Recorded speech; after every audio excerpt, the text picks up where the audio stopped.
શાંતિ મિત્રો, આજે આપણે ઢોકળા બનાવવાના છે। તો હું પહેલાં મેં મકાઈ લીધી છે, તુવેર લીધી છે અને લીલા મરચાં, આ બધું આપણે ક્રશ કરી લેવાનું છે ચોપરમાં।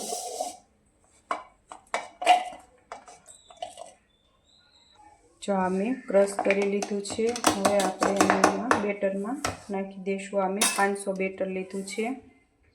આ જો મેં બધું ક્રશ કરીને આમાં નાખી દીધું છે।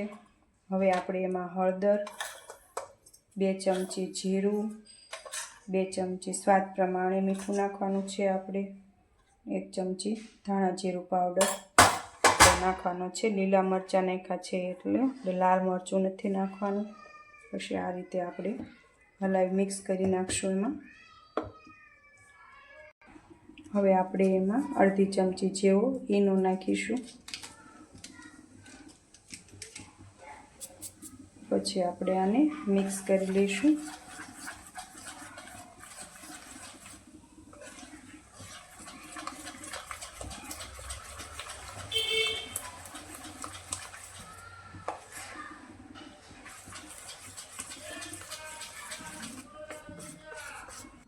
જો આપણે ઈનો નાખીને બેટર હલાવી નાખ્યો છે। હવે આપણે મૂકી દઈશું ઢોકળિયામાં। જો આપણે ડીશ મૂકી દીધી છે ઢોકળિયામાં।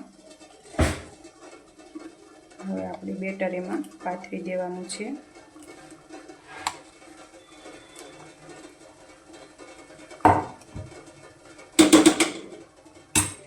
હવે આપણે 10 મિનિટ ચડવા દેવાના છે। ઢોકળા ચડી ગયા છે। હવે એની ઉપર આપણે મરચું ભભરાવશું। તમે પહેલાં પણ નાખી શકો અને પછી પણ, હું પછી નાખું છું। હવે આપણે આ ડીશ લઈ લઈશું બારી। જો આપણે હવે એને પીસ પાડી લઈશું। જો આ રીતે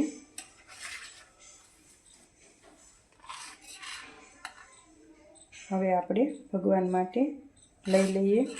આની આપણે હારે દાળ હજી બનાવવાની છે, પછી દાળ અને ઢોકળા બંને ભગવાનને ધરી દઈએ। આ ઢોકળા આપણા રેડી થઈ ગયા છે।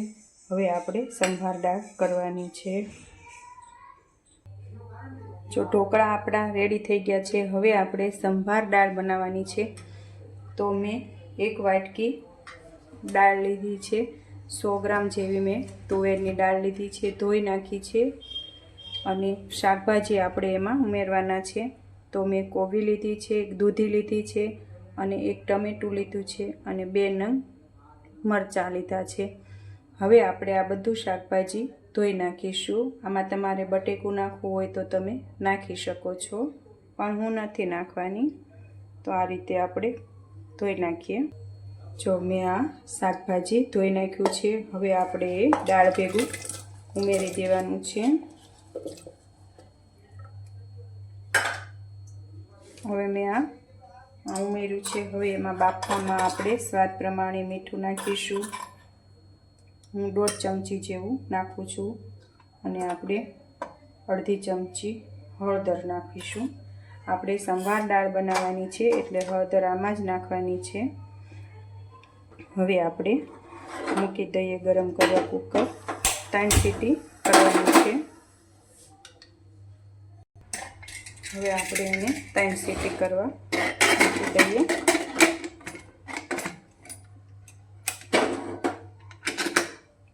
સીટી થઈ જાય પછી આપણે એને આગળ બતાવું તમને। દાળ 3 સીટી થઈ ગઈ છે। હવે દાળ બફાવી છે। જો આપણે દાળ સરસ બફાઈને રેડી થઈ ગઈ છે। હવે આને આપણે ચેવણી વડે ઝેરી લઈએ। હવે આપણે આ દાળ ઝેરી લેવાની છે।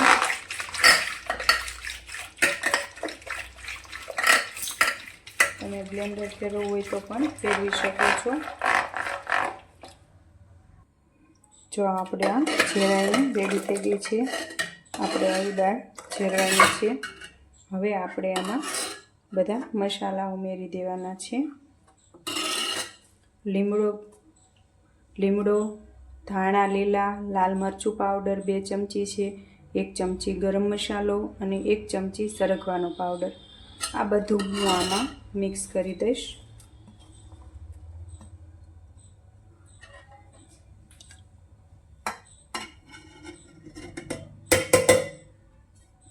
હવે આને આપણે ઘડીક ઉકળવા મૂકી દઈશું.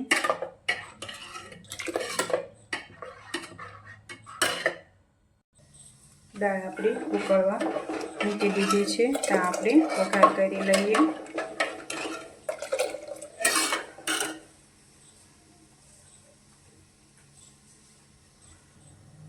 દાળ ઉકળે છે તો એમાં 2 ગાંગડા ગોળ નાખીશું. તમને એમના ભાવે ખાટી તો તમે એવી રીતે રાખી શકો છો. હવે આપણે વઘાર માટે તેલ મૂકી દઈએ.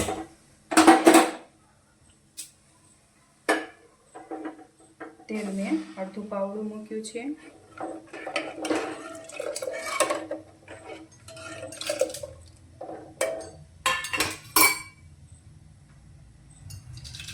તો આપણે રાઈ ફૂટવા લાગી છે.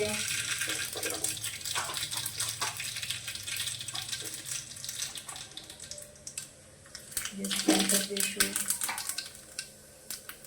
અડધી ચમચી જીરું નાખ્યું મેં. હવે 1 ચપટી હિંગ નાખું છું. આ રીતે આપણે વઘારવાનું રેડી દેવાનું છે. હવે આપણે આને દાળને 10 મિનિટ જેવી ઉકળવા દઈશું. મીઠું આપણે બાફવામાં નાખ્યું હતું એટલે નથી નાખવાનું.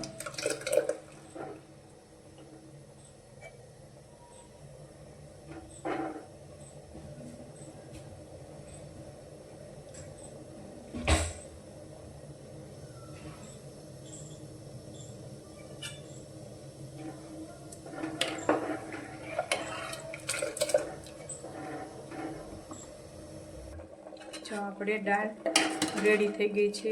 હવે આપણે ગેસ બંધ કરી દઈશું અને ભગવાન માટે લઈ લઈએ.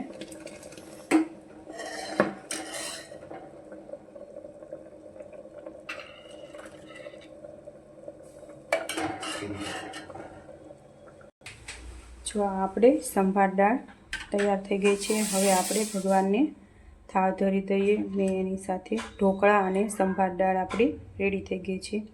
હવે આમાં તમે સેવ લેવી હોય તો લઈ શકો છો. ઓમ શાંતિ મિત્રો.